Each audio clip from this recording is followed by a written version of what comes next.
오늘 하나님의 말씀 로마서 1장 21절에서 23절까지 말씀입니다. 로마서 1장 21절에서 23절까지 말씀 제가 읽어드리도록 하겠습니다. 하나님을 알되 하나님을 영화롭게도 아니하며 감사하지도 아니하고 오히려 그 생각이 허망하여지며 미련한 마음이 어두워졌나니 스스로 지혜 있다 하나 어리석게 되어 썩어지지 아니하는 하나님의 영광을 썩어질 사람과 새와 짐승과 기어다니는 동물 모양의 우상으로 바꾸었느니라. 아멘. 지난주에 우리는 하늘로부터 하나님의 진노가 나타난다. 누구에게요? 불의로 진리를 막는 자들에게. 근데 거기서 나오는 진리가 뭐예요? 복음이 나타내는 하나님의 의. 그 하나님의 의가 뭐라고요? 구원. 그 구원을 왜 막아선다고요? 은혜의 구원이라서 막아서는 거예요. 이해가 안 되니까. 우리 본성하고 가장 멀리 떨어져 있는 게 바로 이 은혜라고 하는 개념이기 때문에 막아서는 거거든요. 그들에게 하나님의 진노가 나타난다라는 이야기였어요. 그래서 하나님이 뭐라고 하신다고요? 너희가 받아들이지 못하겠지만 하나님의 영원하신 능력과 신성으로 그동안 보여주지 않았느냐. 이건 하나님이 이루실 거다. 너희가 나중에 핑계하지 못할 것이다. 이게 지난주까지 이야기였어요. 자, 그 다음 이야기로 넘어가는 거예요. 잊으시면 안 돼요. 편지예요, 편지. 그러니까 뚝뚝 떨어진 이야기가 아니라고요. 어떤 이유 한 가지 때문에 그 이야기를 전하기 위해서 쭉 써내려간 거예요. 그러니까 이 로마서 끝에 가면 뭐가 나와요? 15장 6절 잠깐 미리 볼까요? 15장 6절 보시면 한 마음과 한 입으로 하나님 곧 우리 주 예수 그리스도의 아버지께 영광을 돌리게 하려 하노라. 무슨 말이에요? 지금 사도 바울이 이 로마서 왜 쓴다고요? 그 안에서 생긴 유대인 그리스도인들과 이방인 그리스도인들과의 그 갈등 때문에, 그래서 다 써놓고 맨 끝에 뭐라고 이야기한다고요? 너희가 한 마음과 한 입으로 하나님 앞에 영광을 돌리는 것을 보려고 이거 썼다라는 거예요. 그러니까 지금 이 이야기들을 이 주제에서 벗어나서 그냥 해석하시면 안 된다고요. 계속 말씀드리지만 이게 무슨 예수학 개론책이 아니에요. 자, 그거 항상 머리에 두시고 시작하는 9절, 21절, 22절을 볼게요. 하나님을 알되 하나님을 영화롭게도 아니하며 감사하지도 아니하고 오히려 그 생각이 허망하여지며 미련한 마음이 어두워졌나니 스스로 지혜 있다 하나 어리석게 돼요. 자, 여기서 보시면 어떻게 시작되냐면 하나님을 알되예요. 그러니까 이게 지금 애초부터 믿지 않는 사람들에게 예수 믿는다는 건 이런 거야를 설명하고 있는 게 아니에요. 하나님을 알고 있는 사람들, 그 로마 교회 안에 있는 그리스도인들, 그들에게 지금 얘기하는 거예요. 너희들이 하나님을 아는데도 불구하고 하나님을 영화롭게도 안 하고 감사하지도 않고 있지 않느냐. 왜요? 지금 바로 이 복음에 대해서 이 사람들이 지금 로마 교회 안에 생긴 이 갈등의 모습이 지금 사도 바울이 뭐라고 얘기하는 거예요? 너희가 하나님을 믿는데도 불구하고 아는데도 불구하고 영화롭게 하지 않고, 이 영광이라는 단어하고 같은 독사라는 단어예요. 영화롭게도 안 하고 감사하지도 않는 거는 뭔가 something wrong이라고 생각하지 않니? 지금 잘못되어 있는 상태야. 지금 그걸 지금 이야기해주고 있는 거거든요. 그 이야기가 우리가 이미 앞에서 본 이야기예요. 1장 16절 보시면은 내가 복음을 부끄러워하지 아니하노니 이 복음은 모든 믿는 자에게 구원을 주시는 하나님의 능력이 됨이라. 먼저는 유대인에게요 그리고 헬라인에게로다. 자, 이 말씀을 보시면 전에 말씀드렸지만 이 말씀은 복음은 모든 믿는 자에게 구원을 주시는 하나님의 말씀이 맞아요. 근데 일단 그거는 나중 이야기고 우선 먼저 지금 이 편지를 쓸 때의 사도 바울의 입장에서는 뭐라고 하는 거예요? 나오잖아요. 유대인과 헬라인 모든 믿는 자에게 구원을 주시는 거다. 왜? 지금 뭐하고 있었을 게 뻔해요? 로마파하고 유대인파하고 서로 싸우고 있었을 거 아니에요? 서로 논쟁을 벌이고 있었을 거 아니에요? 그러면 뭐 여러분들이 그런 경험이 있으신지 없으신지 모르지만 교회 안에서도 싸움이 일어나면 금방 어떻게 돼요? 싸움이 일어나면 바로 한 주, 두 주 전까지 같이 예배드리고 같이 찬양하던 사람들이 싸우기 시작하면 뭐라 그래요? 전 예수 믿는 사람도 아니야. 그렇죠? 그 말이 뭐예요? 저것들은 구원 못 받아. 저것들은 이단이야. 그렇게 말하는 거하고 똑같잖아요. 그런 상황을 생각해 보시면 지금 사도 바울이 뭐라고 하는 거예요? 모든 믿는 자에게. 너희는 지금 서로 싸워서 상대방을 부정하고 싶어 하겠지만 복음은 모든 믿는 자에게 구원을 주시는 하나님의 능력이야. 미안하지만 너희가 저쪽을 비난하고 싶겠지만 아니. 왜? 그 다음에 나오는 17절도 마찬가지예요. 그 유명한 구절. 복음에는 하나님의 의가 나타나서 믿음으로 믿음에 이르게 하나니 기록된 바 오직 의인은 믿음으로 말미암아 살리라 한가 같으니라. 쉽게 말하면 그런 상태 아니겠어요? 사도 바울이 지금 옆에 없어서 그렇지 옆에 있었으면은 바울 선생님 있잖아요. 쟤네들이 이거 잘못된 부분인데 왜 자꾸 우기는지 모르겠어요.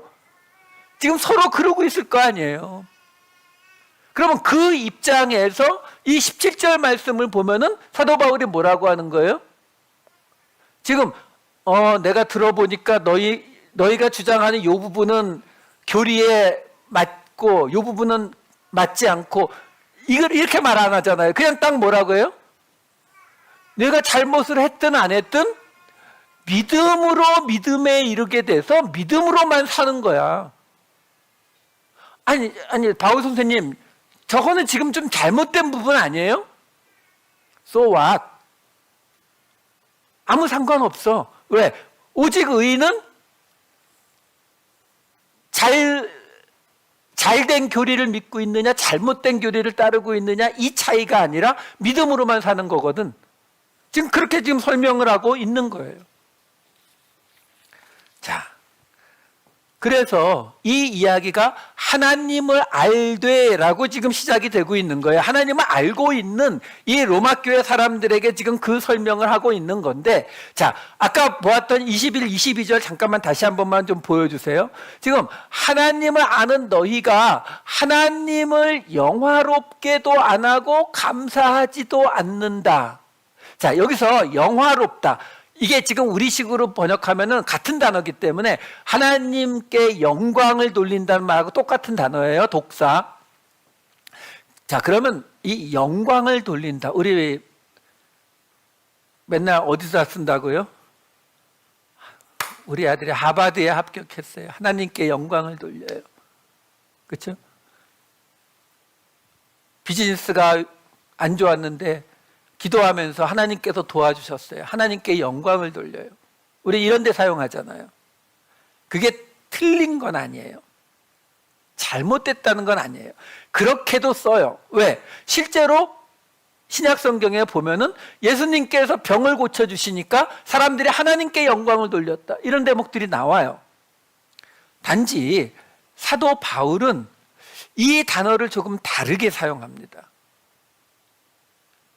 무슨 말이냐면 이 영광을 돌린다라고 하는 게 구약에 어떤 의미로 나오느냐면 구약 출애굽기 24장 17절, 이사야 6장 3절, 에스겔서 1장 28절을 보시게 되면은 하나님의 영광, 출애굽기 24장 17절, 산 위에 여호와의 영광이 이스라엘 자손의 눈에 맹렬한 불같이 보였고, 이게 20장에 가면은 그 신의 산에 임하는 뭐 우레와 번개와 뭐 불과 번쩍거린다 이런 게 나와요. 이사야 6장 3절을 보게 되면은 그 스랍들이 거룩하다 거룩하다 거룩하다 만군의 여호와여 그의 영광이 온 땅에 충만하도다 이렇게 말해요. 이게 하늘에 지금 이사야가 환상에서 보는 하나님의 보좌 옆에서 벌어지는 모습을 써놓은 거예요. 에스겔서 1장 28절을 보시면 그 사방 광채의 모양은 비 오는 날 구름에 있는 무지개 같으니 이는 여호와의 영광의 형상의 모양이라. 이 에스겔도 똑같이 환상 속에서 에스겔서 1장에 보면 뭐 바퀴가 있고 뭐 번쩍번쩍거리고 하는 이상한 이야기를 잔뜩 해놓고 그 생물 위에 하나님의 보좌를 지금 보여주면서 하나님 여호와의 영광이라고 말한다고요. 그러니까 구약에서 말하는 하나님의 영광이라는 개념은 어떤 개념이냐면 우리 일반 인간이 접근할 수 없는 신적인 위엄과 장엄함이 있는 그런 모습을 영광이라고 불러요. 가보드라는 히브리어로 부르거든요. 이게 신약 성경으로 오면서 독사라는 헬라어로 번역이 되는데 그 영광의 개념은 결국 어떤 개념이 되고 있는 거냐면 우리가 자식이 하버드에 갔다고 하나님께 영광을 돌린다는 말이 그게 무슨 말이에요? 한마디로 말하면 내가 실제로 하버드를 갈 수 있는 능력이 안 되는데 이 일이 이루어진 것은 하나님의 신적인 능력이 개입했습니다. 그러니까 내가 한 게 아니고 하나님이 하신 겁니다 라고 말하는 걸 우리가 영광을 돌린다는 방식이잖아요. 자, 그러면 그 영광을 돌리는 방식을 사도 바울은 근데 어떤 방식으로 사용하느냐면 몇 군데 봐드릴게요. 고린도전서 6장 19절 20절 너희 몸은 너희가 하나님께로부터 받은 바 너희 가운데 계신 성령의 전인 줄 알지 못하느냐? 너희는 너희 자신의 것이 아니라 값으로 산 것이 되었으니 그런즉 너희 몸으로 하나님께 영광을 돌리라. 이 고린도전서 6장은 고린도 사람들이 음행에 빠진 그 모습에 대고 사도 바울이 그 음행에서 떠나라라고 이야기하면서 말하는 거예요. 그러니까 그 음행의 그 모습에서 너희 몸을 끄집어내면 그 음행에서 떠나는 걸 뭐라고 한다고요? 하나님께 영광을 돌린다고. 고린도후서 9장 13절 이 직무로 증거를 삼아 너희가 그리스도의 복음을 진실히 믿고 복종하는 것과 그들과 모든 사람을 섬기는 너희의 후한 연보로 말미암아 하나님께 영광을 돌리고 이 사람들과 예루살렘의 사람들과 그리고 모든 사람을 섬기기 위해서 헌금한 이야기를 가지고 하나님께 영광을 돌렸다라고 말해요. 그 다음에 로마서 15장 6절 아까 보았던 한마음과 한입으로 하나님 우리 곧 우리 주 예수 그리스도의 아버지께 영광을 돌리게 하려 하노라. 갈라디아서 1장 22, 24절 그리스도 안에 있는 유대의 교회들이 나를 얼굴로는 알지 못하고 다만 우리를 박해하던 자가 전에 멸하려던 그 믿음을 지금 전한다 함을 듣고 바울로 말미암아 하나님께 영광을 돌리니라. 자, 사도 바울이 하나님께 영광을 돌린다라고 사용하는 이것에는 아까 말씀드린 하버드에 합격해서 영광을 돌리고 월드컵에서 골을 넣고 하나님께 영광을 돌리고 하는 거하고는 약간 다른 쪽으로 사용하고 있다라는 거예요. 뭐요? 쉽게 말씀드리면 우리가 하버드에 합격하고 월드컵에서 골을 넣고 올림픽에서 금메달을 땄을 때도 하나님께 영광을 돌립니다라고 말할 수 있어요. 잘못된 거 아니라고 말씀드렸어요. 할 수 있다고요. 자, 그런데 그 모습은 다른 신을 섬기는 사람들에게도 똑같이 나타날 수 있어요. 그렇지 않겠어요? 내가 만약에 다른 신을 섬긴다. 근데 그 신을 섬기는데 내가 지금 공부를 잘 못하지만 열심히 노력해서 하버드에 들어가려고 했는데 합격했어요. 그러면 당연히 내가 믿는 신에게 영광을 돌리지 않겠어요? 그렇잖아요. 평생 노력해서 올림픽에 나가서 금메달을 땄어요. 내가 믿는 신이 도와주셨구나. 그 신에게 영광을 돌린다. 당연한 거 아니에요?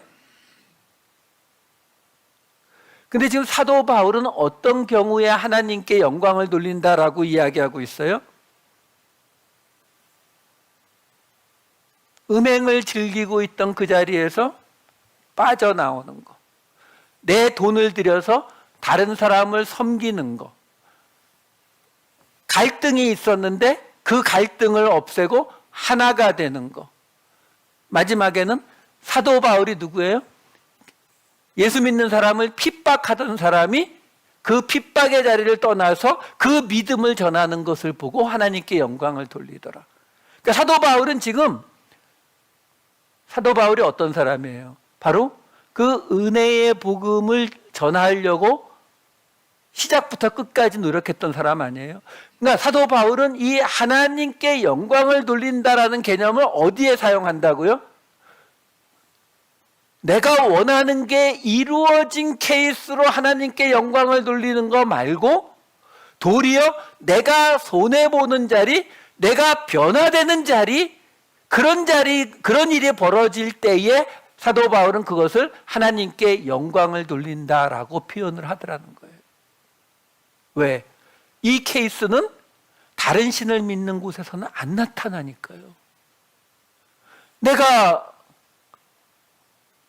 동자신을 믿어서 무당에 찾아가서 맨날 굿하고 그러는데 내 소원이 이루어진 것이 아니라 도리어 내게 손해가 나고 사람들이 다 하는 그 쾌락을 따라가는 곳에서 도리어 벗어나고 내 돈을 들여서 남을 돕게 되고, 근데 그걸 가지고 자기가 믿는 신에게 영광을 돌리겠느냐는 거예요.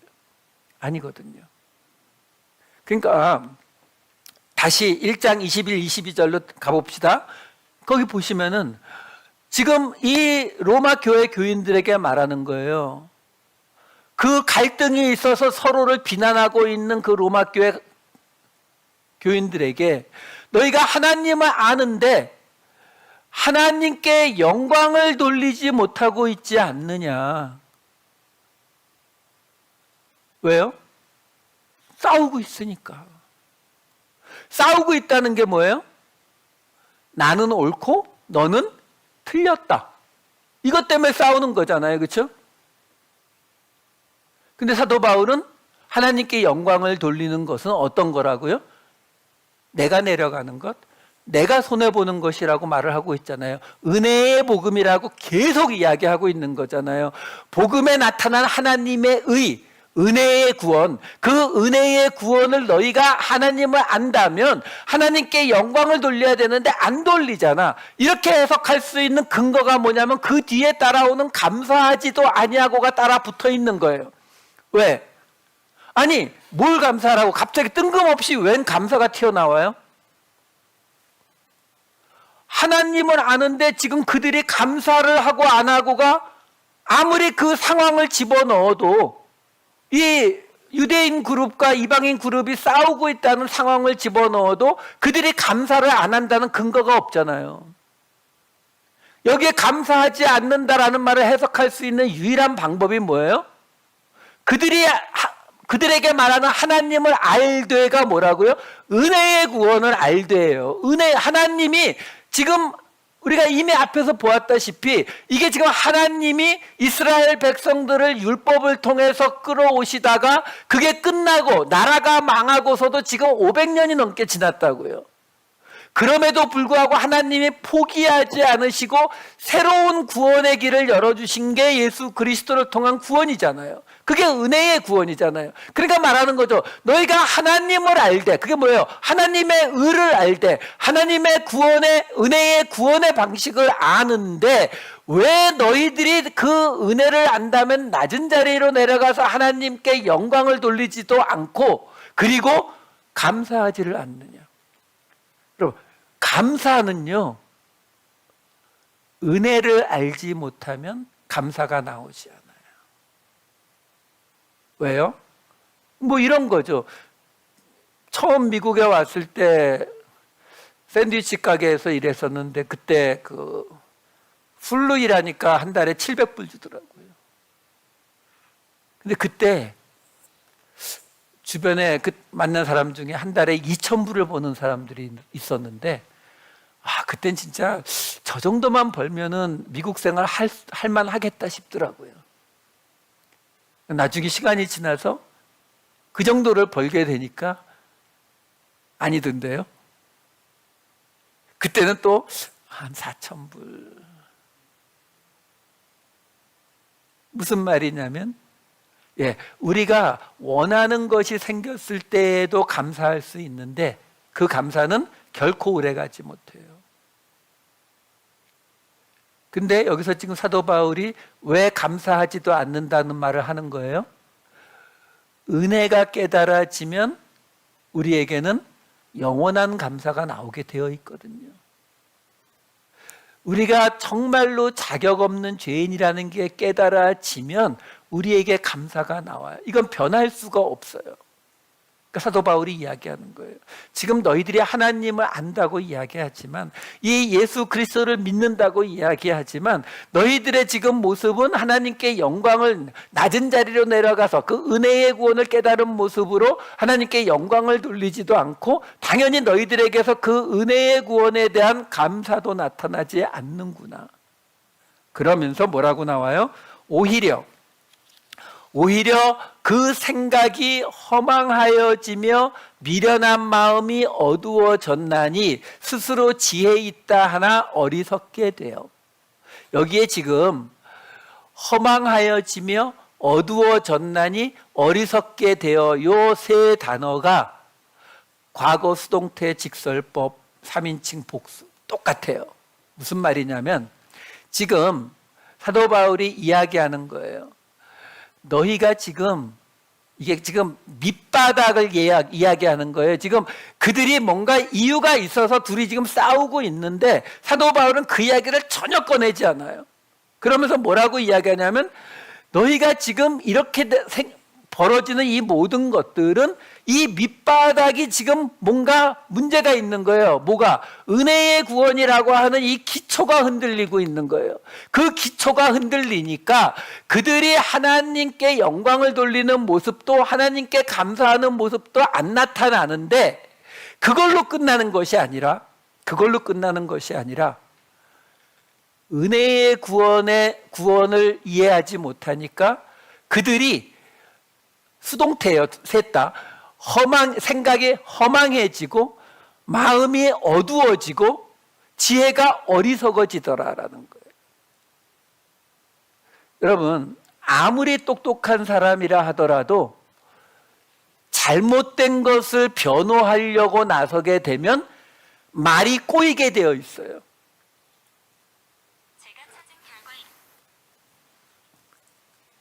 지금 그 얘기를 하고 있는 거예요. 근데 그 은혜의 구원을 이해하지 못하니까 너희들이 지금 이해하고 있는 게 너희들의 생각이 허망하고 마음이 어두워졌고 어리석어졌다. 일단 세 개로 구별했다라는 정도만 아세요. 그러면서 그 뒤에 1장 23절이 이어지는 거예요. 썩어지지 아니하는 하나님의 영광을 썩어질 사람과 새와 짐승과 기어다니는 동물 모양의 우상으로 바꾸었느니라. 자, 여기에 지금 썩어지지 않는 하나님의 영광을 썩어질 우상으로 바꾸었다는 말이거든요. 그런데 여기 지금 그 썩어질 우상이 뭐냐면 사람과 새와 짐승과 기어다니는 동물 모양의 우상이에요. 근데 이게 헬라어를 보게 되면은 모양의 우상, 이 우상이라고 번역이 된 이 호모이오마라는 이 단어가 이 단어의 뜻이 뭐냐면 모양이란 뜻이에요. 그래서 동물 모양의 모양, 호모이오마 에이콘 두 단어인데 두 단어가 둘 다 모양, 형태, 형상이란 뜻이에요. 그러니까 이거를 한 단어를 우상이라고 번역을 한 거거든요. 내용상으로는 크게 잘못된 번역은 아니에요. 근데 사실은 이 헬라어에 어떤 방식이 있냐면 같은 의미를 가진 다른 단어 두 개를 연속해서 써서 이거를 강조하는 방식으로 사용이 되는 방식이에요. 그러니까 정확히 번역을 하면은 썩어지지 아니하는 하나님의 영광을 썩어질 사람과 새와 짐승과 기어다니는 동물 모양의 형상으로 모양으로 바꾸었느냐. 제가 왜 지금 자꾸 형상이나 우상이라는 말을 지금 피하려고 하냐면 이걸 지금 우상으로 바꾸었느니라라고 해도 사실 내용상으로 크게 잘못되지 않음에도 불구하고 이렇게 되면은 우리는 이 우상으로 바꾸었느니라 하면 우리는 그냥 자동적으로 우상 숭배로 딱 가버려요. 그러니까 지금 어떻게 되냐면 사도 바울이 지금 로마 교회에 되고 너희들이 지금 하나님께 영광을 돌리지도 않고 지금 감사하지도 않으면서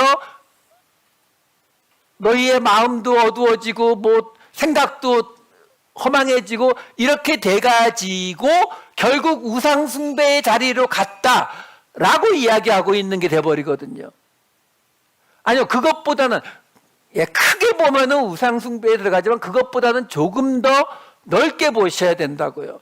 왜 그러냐면 이 말씀 자체가 신명기의 말씀을 가지고 하는 이야기거든요. 신명기 4장 15절에서 18절에 보면 이런 구절이 나와요. 여호와께서 호렙산 불길 중에서 너희에게 말씀하시던 날에 너희가 어떤 형상도 보지 못하였은즉 너희는 깊이 상가라. 그리하여 스스로 부패하여 자기를 위해 어떤 형상대로든지 우상을 새겨 만들지 말라. 남자의 형상이든지 여자의 형상이든지 땅 위에 있는 어떤 짐승의 형상이든지 하늘을 나는 날개 가진 어떤 새의 형상이든지 땅 위에 기는 어떤 곤충의 형상이든지 땅 아래 물속에 있는 어떤 어족의 형상이든지 만들지 말라. 9번이 나오거든요. 이 9번 중에서 형상 모양을 뜻하는 단어가 3가지가 들어가 있어요. 그리고 그 단어들의 뜻은 하나를 딱 한 번 사용된 CL이라고 하는 단어를 제외하고는 그거는 우상, 이 신상의 뜻을 가진 단어가 맞는데 나머지 2 단어는 모양이란 뜻이에요. 자, 이 신명기 4장의 이 이야기 여기 그대로 나오잖아요. 남자, 여자, 사람, 그 다음에 짐승, 새, 기어다니는 형상. 지금 이걸 그대로 사도 바울이 이야기한 거거든요. 그런데 이 신명기 4장의 이 이야기가 왜 나왔는지를 보셔야 돼요.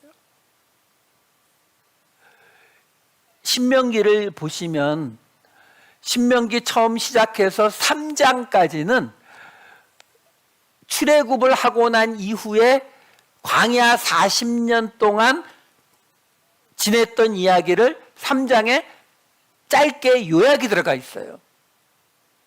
그리고서 3장 맨 끝에 무슨 이야기가 나오느냐면 바로 하나님이 모세를 느보산에 데리고 가서 약속의 땅 저 요단강 건너편을 보여주시면서 저기가 내가 말한 아브라함에게 약속한 약속의 땅이다. 넌 못 들어가. 참, 하나님도 조금 이해가 안 돼요. 그냥 말씀하시든지 눈에 보여주면서 저긴데 넌 못 들어가. 이 말씀을 하시거든요. 거기까지 3장이 딱 끝나고 이게 4장이에요.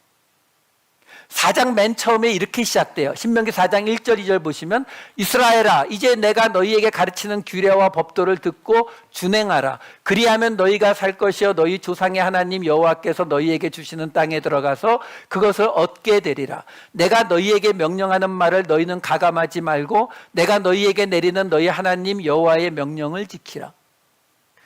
기억하시죠? 창세기는 언약, 출애굽기는 구원, 레위기는 거룩, 민수기는 공동체, 신명기는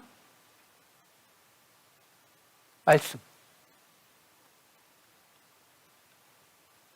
신명기가 왜 쓰여졌어요? 모세가 약속의 땅에 못 들어간다니까. 자기가 당연히 약속의 땅에 들어갈 줄 알았는데 하나님이 너 못 들어가 하니까, 그러니까 모세가 그래요? 그러면 쟤네들 나 없이 약속의 땅 들어가야 되는 거네? 쓴 거예요. 그리고 뭐라고 하는 거예요? 자, 내가 너희에게 가르치는 이 규례와 법도를 너희가 듣고 준행하라. 내가 너희에게 명령하는 이 말을 가감하지 말고 이 하나님 여호와의 명령을 지켜라. 그래서 쓴 거예요. 마치 우리 신약에서 예수님의 제자들이 처음부터 성경을 쓰지 않았다가 사도들이 점점 죽어가니까 생각보다 예수님이 늦게 오실라나 보다 하고 썼다고 우리가 알고 있잖아요. 그거 똑같은 거예요. 모세가 약속의 땅에 못 들어간다는 이야기가 딱 나오고서 4장부터 바로 모세가 이 말씀들을, 하나님의 말씀들을 적어 놓는다고요. 그래서 12절 4장 신명기 4장 12절 13절에도 똑같은 이야기가 또 나와요. 여호와께서 불길 중에서 너희에게 말씀하시되 음성뿐이므로 너희 여호와 하나님 봤어? 못 봤잖아. 너희가 그 말소리만 듣고 형상은 보지 못하였느니라. 여호와께서 그의 언약을 너희에게 반포하시고 너희에게 지키라 명령하셨으니 곧 십계명이며 두 돌판에 친히 쓰신 것이라. 자, 이렇게 보시면 돼요. 무슨 얘기예요? 모세가 들어가면, 약속의 땅에 들어가면 하나님의 말씀은 필요 있다 없다? 없다. 그게 왜 필요해요? 눈앞에 있는데 가서 물어보면 되죠. 그렇죠? 하나님이 내 앞에 다른 신을 섬기지 말고, 그리고 우상을 만들지 말라고 하셨잖아요. 아니, 다른 신을 섬기지 말라는 건 이해가 되는데 그 우상 좀 만들면 안 돼요? 우상에게 절하는 거 하나님이 왜 그렇게 펄떡펄떡 뛰세요? 하나님은 우상을 싫어하시니까요. 좋아하시겠어요? 우린 좋아하실라나? 죄덩어리인데, 그렇죠? 예수님 없었으면 하나님 우리 안 받았습니다. 여러분 분명히 아세요. 여러분 간단해요. 하나님의 형상이 있으면 어떤 모양이든지 간에, 그러면 말씀을 본다 안 본다? 안 보죠. 여러분 전 다른 종교 이야기는 가능한 한 안 꺼내지만, 하여간 여러분들이 알고 있는 다른 종교 가운데 형상을 만들어 놓고 섬기는 종교를 생각해 보시면 돼요. 그 종교들은 우리같이 저같이 이렇게 막 1시간씩 떠드는 이런 사람들 필요 없어요. 왜? 사람들이 필요를 안 해요. 여러분 자동차 사셨을 때 이렇게 두꺼운 매뉴얼북 나오잖아요. 그거 다 보시는 분 있어요? 그거 암기하려고 노력하세요? 던져놓고 일단 가서 만져보잖아요. 핸들 있고 스위치 눌러보고. 마찬가지예요. 어떤 형상이든지 우리에게 있으면 말씀을 안 본다니까요. 말씀에 의지하지 않아요. 신전에 찾아가면 거기 신이 계시는데, 거기 가서 제사 드리면 신관이 와서 신의 말씀이라고 전해주는데 이 책이 왜 필요해요? 무슨 말이냐면, 지금 사도 바울이 이 신명기 말씀을 인용한 거잖아요. 그럼 형상을 만들지 말라. 사람이든 새든 짐승이든 기어다니는 것의 모양의 모양, 형상의 형상, 이 어떤 형상이든지 만들지 말라라고 단어 2개를 써가면서 강조한 이유가 뭐냐면, 말씀을 보라는 거예요. 말씀을 따라가라는 거죠. 그게 처음부터 우리에게 나왔던 이야기잖아요. 복음이 뭐라고요? 이미 하나님이 그 선지자를 통해서 이미 다 주셨던 거라고. 예수 그리스도가 오시는 거 다 주셨던 거라고요. 그 말씀을 들으라는 거예요. 말씀대로 가라. 이 이야기를 지금 하고 있는 거예요. 사실 이렇게 해석하는 이유가 뭐냐면 아까 말씀드린 것처럼 호모이오마라고 하는 모양이라고 하는 단어, 에이콘이라고 하는 역시 모양이라는 단어 두 단어가 사용이 됐는데 헬라어에는 우상을 뜻하는 단어는 에이돌론이라고 하는 단어가 따로 있거든요. 그래서 실제로 신약 성경에서도 이게 우상 숭배에 다른 신에게 제사 드리는 그런 장면에서는 이 에이돌론이라는 단어가 따로 있어서 그 단어가 사용이 돼요. 혹시 찾아보실 분들을 위해서 제가 몇 군데만 알려드릴게요. 사도행전 7장 41절, 15장 20절, 로마서 2장 22절, 고린도전서 8장 4절, 7절, 10장 19절, 12장 2절, 이 정도만 볼게요. 나중에 궁금하시면 이거 유튜브 찾아갖고 여기 해서 찾아보세요. 다른 단어가 있다고요. 그럼에도 불구하고 이 형상 이것을 이토록 강조하는 이유는 말씀으로 돌아가야 하기 때문에 그래요. 그래서 우리 지난주에 보았던 1장 19절 20절에 뭐라고 나왔었어요? 이는 하나님을 알만한 것이 그들 속에 보임이라 하나님께서 이를 그들에게 보이셨느니라. 이게 우리 양심 아니라고 말씀드렸습니다. 20절 창세로부터 그의 보이지 아니하는 것들 곧 그의 영원하신 능력과 신성이 그가 행하신 일들에 분명히 보여 알려졌나니. 이 두 가지가 다 뭐를 통해서 알았다는 거예요? 이 사람들이 하나님의 행하신 게 뭐예요? 대표적인 거 출애굽. 그럼 이 당시 사람들이 출애굽을 경험했어요? 아니잖아요. 이들이 그러면 자연 속에 가서 저기 홍해 바다에 가서 쫙 보고서는 아, 하나님께서 이 바다를 가르셨구나 하는 것을 깨달았냐고요. 아니잖아요. 결국 이거 지금 하나님을 알만한 것이 보이고 그리고 하나님의 그 영원하신 능력과 신성을 하나님이 분명히 알려주셨다는 게 뭘 통해서요? 성경을 통해서죠. 방법이 없잖아요. 그리고 이렇게 생각해 보시면 돼요. 이 인간에 대해서 굉장히 긍정적이신 건 좋은데 여러분 나중에 하나님이 심판하실 때 너는 나를 알지도 못했고 너는 내 뜻대로 안 했으니까 너는 탈락 이렇게 말할 때 그 사람이 복음을 한 번도 받지 못한 사람이라고 한번 가정을 해보시자고요. 어떤 이유에서든지. 근데 그 사람에게 내 양심을 통해서 하나님을 알게 되어 있었어.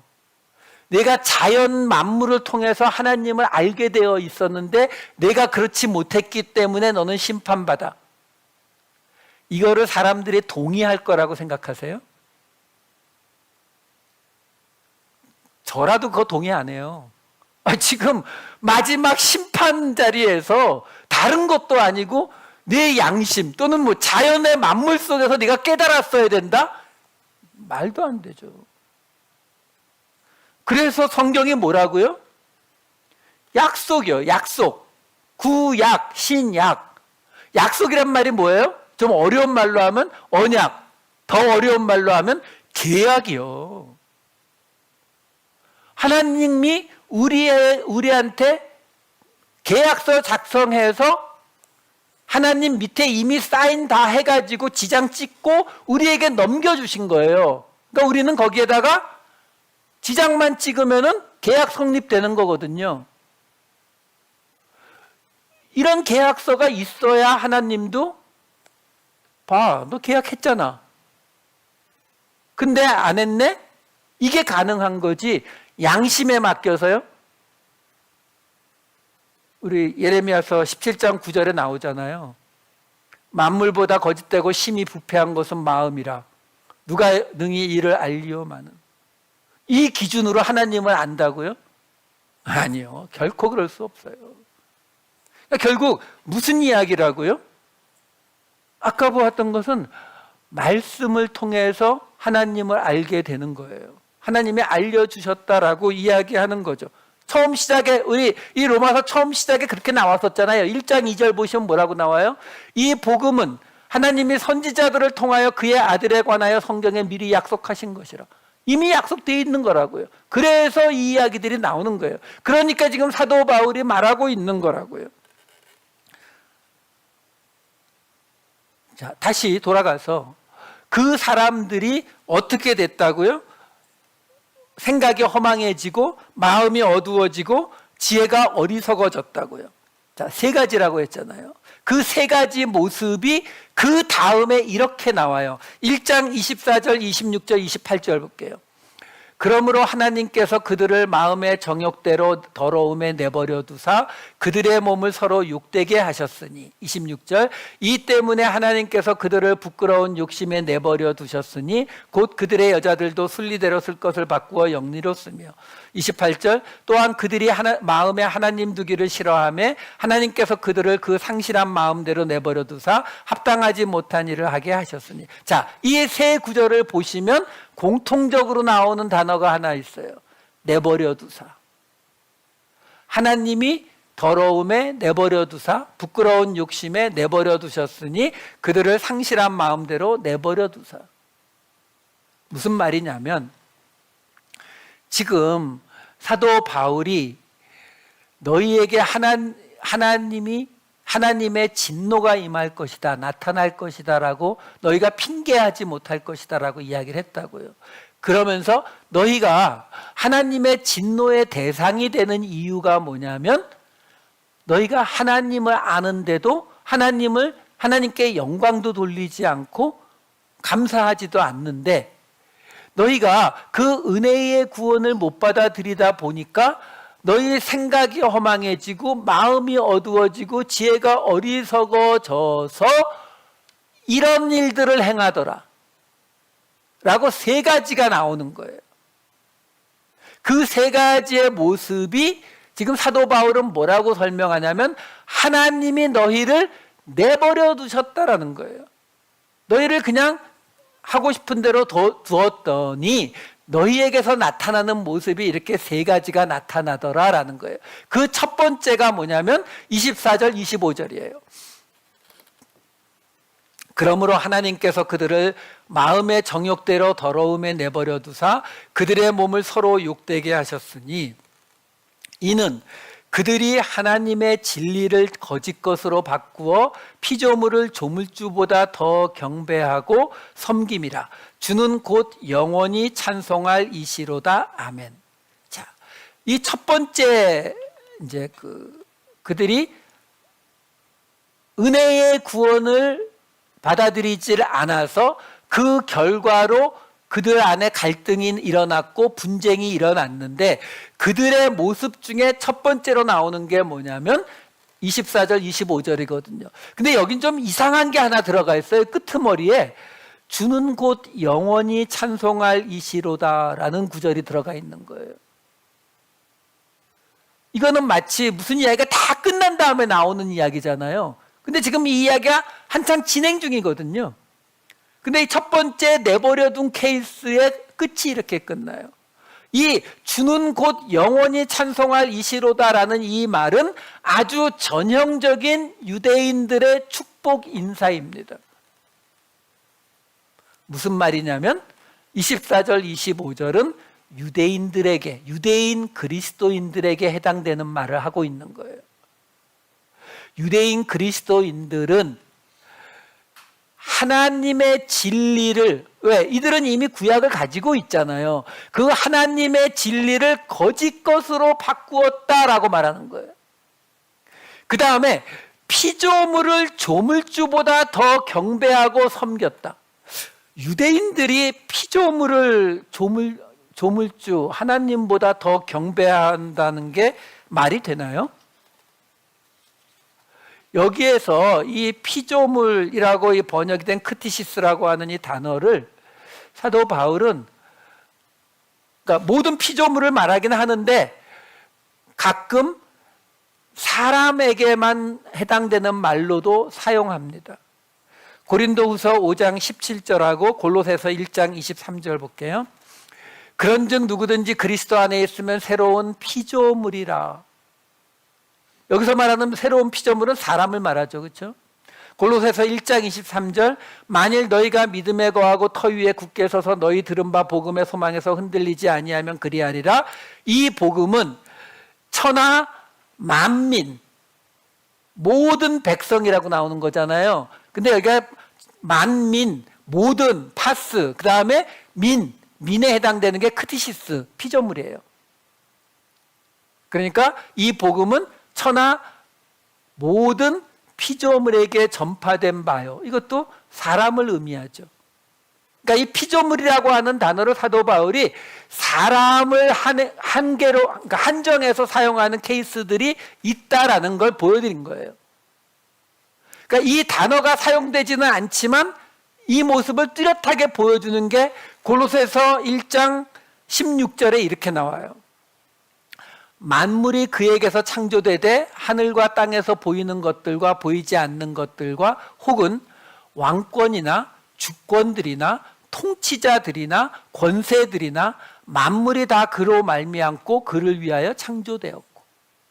자, 여기서 보면은 창조된 것에 뭐가 들어가요?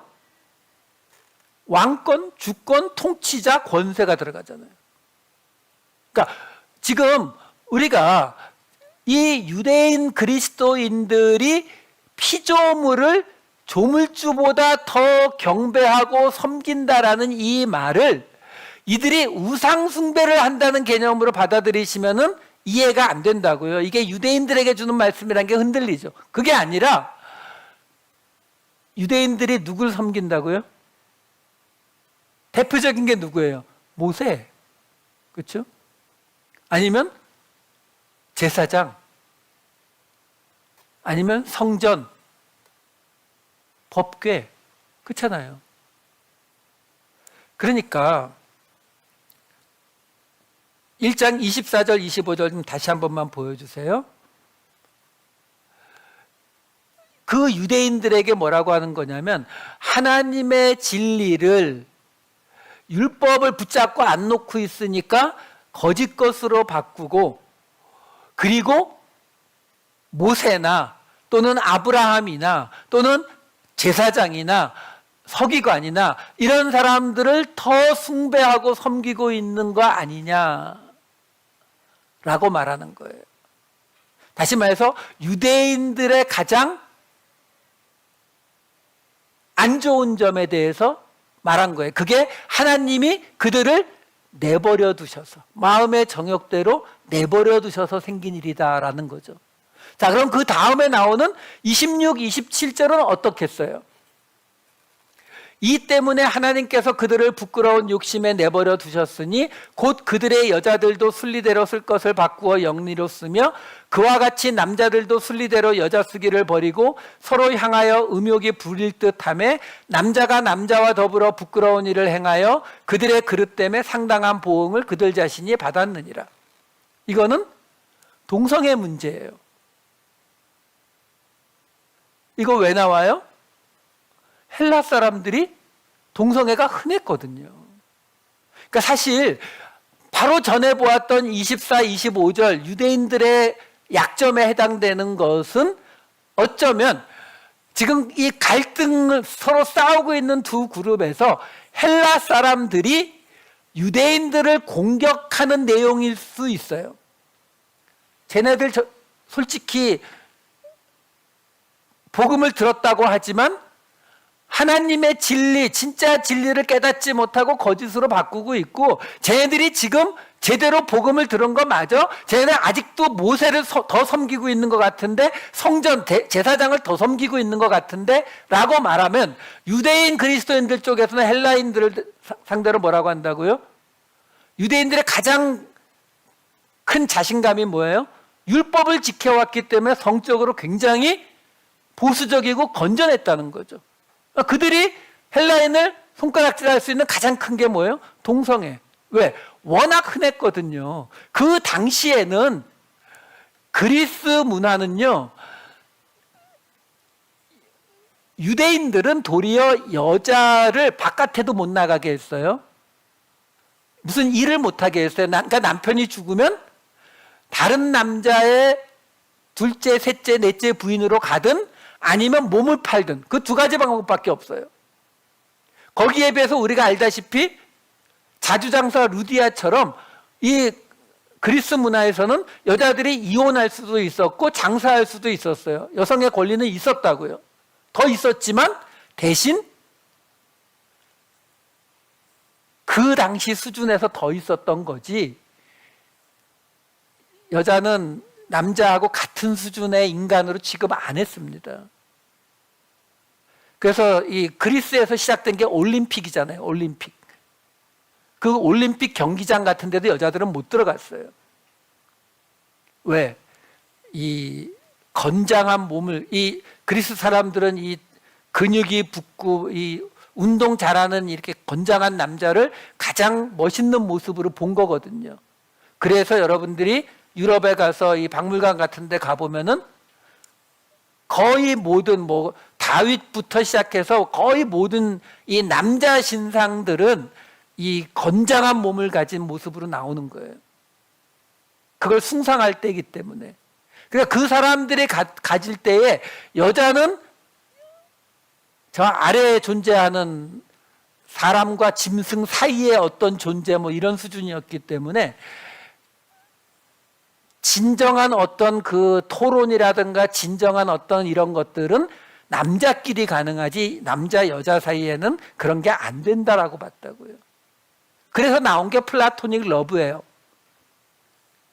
진정한 사랑, 플라톤이 말하는 이상적인 사랑은 남자 사이에만 가능한데, 근데 자꾸 이 육체적인 곳으로 빠지니까 그거 좀 하지 말고 진정한 플라토닉 러브를 좀 해라 라는 말이 나올 정도로 동성애가 보편화되어 있던 사회라고요. 그래서 사도 바울이 그 이야기를 지금 하고 있는 거예요. 그래서 지금 무슨 말을 제가 말씀드리는 거냐면, 지금 여기에 세 가지가 나오는 거예요. 아직 마지막은 안 봤어요. 첫 번째는 유대인들의 죄악상을 말하고 있고, 두 번째는 헬라인들의 죄악상을 말하기 위해서 들어간 이야기예요. 그러니까 그 이상으로 해석하지 마시라고요. 이런 말씀을 드리는 이유가, 어떤 분들은 보면은, 특히 한국교회의 어떤 목사님들은 보면은 예수를 믿어서 구원을 받는 게 아니라 동성애를 반대하면은 구원을 받는 것 같은 그런 느낌을 많이 줘요. 아니요, 그냥 이것도 그 당시 헬라인들의 죄의 대표격으로 나온 거예요. 자, 그 다음 것까지 마저 볼게요. 그럼 마지막에 세 번째로 나오는 하나님이 내버려 두신 모습으로 나오는 게 뭐냐면 28절부터 31절이에요. 그러니까 앞에 하나는 유대인, 하나는 헬라인에 대한 거니까 세 번째 뭐겠어요? 종합판이겠죠. 그렇죠? 그러면 당연히 우리도 해당이에요. 자, 읽겠습니다. 또한 그들이 마음에 하나님 두기를 싫어하며 하나님께서 그들을 그 상실한 마음대로 내버려 두사 마음에 하나님 두기를 싫어한 모습으로 나타나는 것들이에요. 합당하지 못한 일을 하게 하셨으니 곧 모든 불의, 추악, 탐욕, 악의가 가득한 자요, 시기, 살인, 분쟁, 사기, 악독이 가득한 자요, 수군수군하는 자요, 비방하는 자요, 하나님께서 미워하시는 자요, 능욕하는 자요, 교만한 자요, 자랑하는 자요, 악을 도모하는 자요, 부모를 거역하는 자요, 우매한 자요, 배약하는 자요, 무정한 자요, 무자비한 자라. 많기도 하네요. 뭐 대략 번역 제가 고쳐드릴 것도 없어요. 대략 다 맞아요. 맨 밑에 배약하는 자는 뭔가 몰라서 찾아봤어요. 약속을 어기는 자. 자, 문제는 이 긴 리스트를 주고서 그 다음에 이어지는 1장 32절이 이렇게 이어져요. 그들이 이 같은 일을 행하는 자는 사형에 해당한다고 하나님께서 정하심을 알고도 자기들만 행할 뿐 아니라 또한 그런 일을 행하는 자들을 옳다 하느니라. 여기 사형에 해당하고도 라는 말은 말 그대로 번역하면 죽음의 가치가 있다, 죽음과 같다, 죽는 것과 같다, 이런 뜻이에요. 앞에 거 다시 한 번만 보여주세요. 긴 목록을. 자, 뭐라고 얘기하고 있는 거냐면 불의, 추악, 탐욕, 악의, 시기, 살인, 분쟁, 악독. 여기까지는 그래도 조금 부담이 덜하게 읽을 수 있는데 수군수군하는, 말 그대로 이렇게 귓속말하는 거예요. 비방,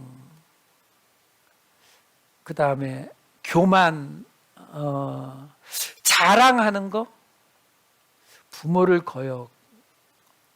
우리 부모님 돌아가셔서 그나마 다행이고, 우매, 약속을 무정, 이건 말 그대로 정이 없는 거 말이에요. 저는 찔려요. 여러분들은 어떠신지 모르겠어요. 저는 찔리는 거 꽤 생각보다 많아요. 근데 그게 뭐라고요? 죽는 것과 같대요.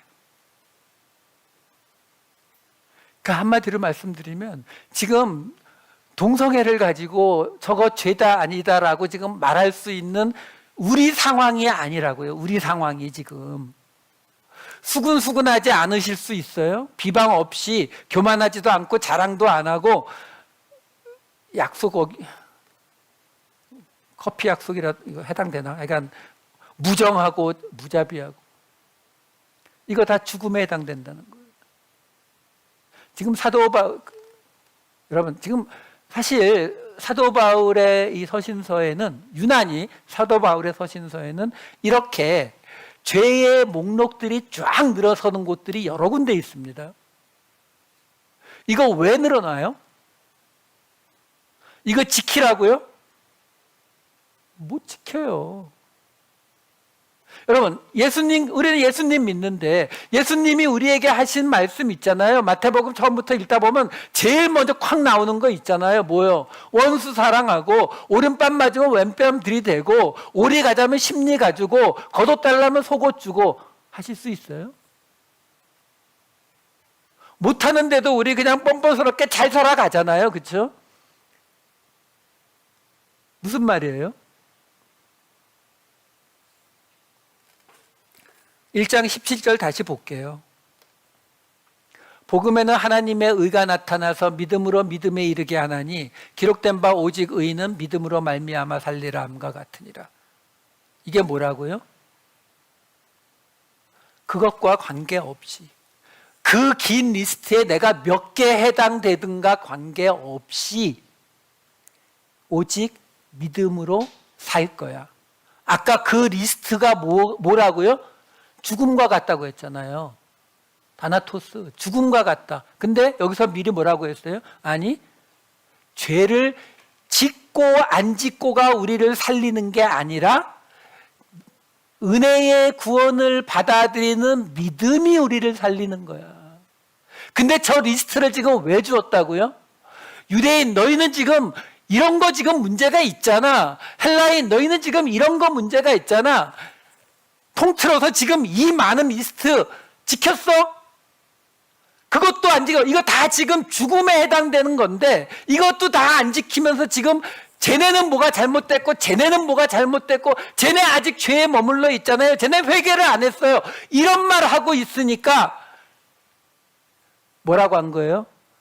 너희가 지금 은혜의 구원을 못 받아들이니까 생각이 허망해지고 마음이 어두워지고 지혜가 어리석어진 모습이구나.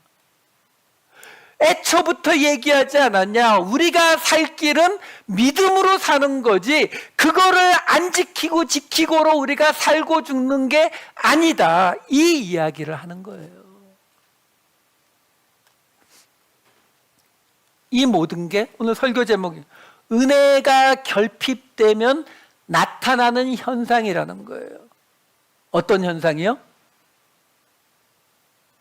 수근수근하고 비방하고 이런 게 왜 들어가 있겠어요? 당연히 둘이 싸우니까 그랬겠죠. 야야 쟤네들 있잖아. 아, 저 사람이 그렇게 했대. 그러고 있는 거잖아요. 왜요?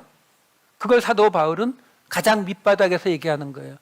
너희가 복음에 나타난 하나님의 의, 은혜의 구원을 이해하지 못하고 있다. 그걸 못 받아들이니까 생각이 허망해지고, 생각이 허망해지니까 지금 이러한 모습들이 너희에게 나타나지 않냐. 그게 하나님이 너희를 내버려 두신 모습인데 그 자리에 있을 거냐? 그거 다 피할 수 있을 것 같으니 아니, 믿음으로 사는 자리로 돌아와라. 이 이야기를 하는 거예요. 여러분, 분명히 아셔야 돼요. 비방과 정죄로 사람은 결코 변하지 않습니다. 결코. 유대인들이, 그 율법을 모조리 지키려고 노력했던 유대인들이 그 율법을 지키지 않고 엇나가는 사람들을 놓고 비방과 정죄와 훈계와 이런 거 안 했겠어요? 근데도 우리는 지금도 나는 저 사람은 사랑하는데 저 사람의 죄는 문제가 있으니까 저 사람에게 그 죄의 자리에서 떠나라고 훈계는 해줘야지. 안 바뀐다니까요. 그래서 이 이야기가 우리 갈라디아서에서 이미 봤었잖아요. 어떤 이야기가 나왔었어요? 결국 사랑으로 서로 종노릇하라고. 그게 겸손하라가 아니라 사람들을 변화시킬 수 있는 유일한 길이기 때문에 그래요. 말씀 하나 보고 마칠게요. 요한복음 7장 38절 39절입니다.